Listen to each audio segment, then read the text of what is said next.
Ici, la salle de traite, c'est comme dans une exploitation agricole. D'ailleurs, le salon, c'est une ferme, c'est la grande ferme France. Sans la salle de traite, on ne voit pas de vache laitière.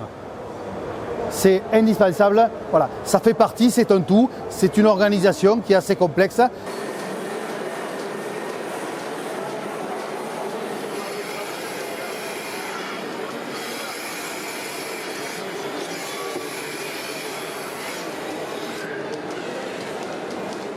Quand la vache laitière arrive, elle s'installe dans les stalles. Là. On commence, l'éleveur lui nettoie la mamelle avec une lingette. Voilà. Puis après, nous, on fait un contrôle. On va prélever avec une palette blanche du lait de chaque treillon. On y met un réactif pour voir s'il n'y a pas une inflammation de la mamelle. S'il y a une inflammation de la mamelle, il y a une réaction, le lait devient légèrement gluant. Et à ce moment-là, on traite avec une griffe séparée et on sépare le lait et on le classe. Pour nous, on appelle ça le mauvais lait. Voilà. Et il est détruit.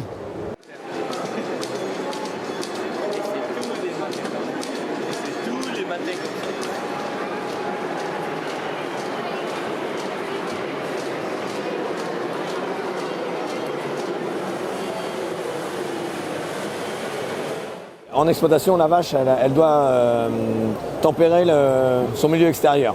Donc elle est en pleine nature. Donc en fonction du temps, elle doit varier sa température. Et ça économise, ici on économise de l'énergie. Elle économise entre guillemets d'énergie.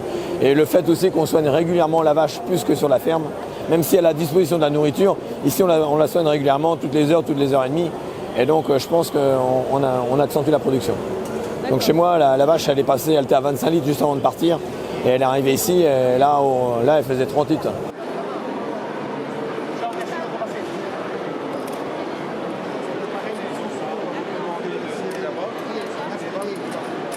Juste pour la traite elle-même, sur toute la longueur de salon, c'est 18 personnes.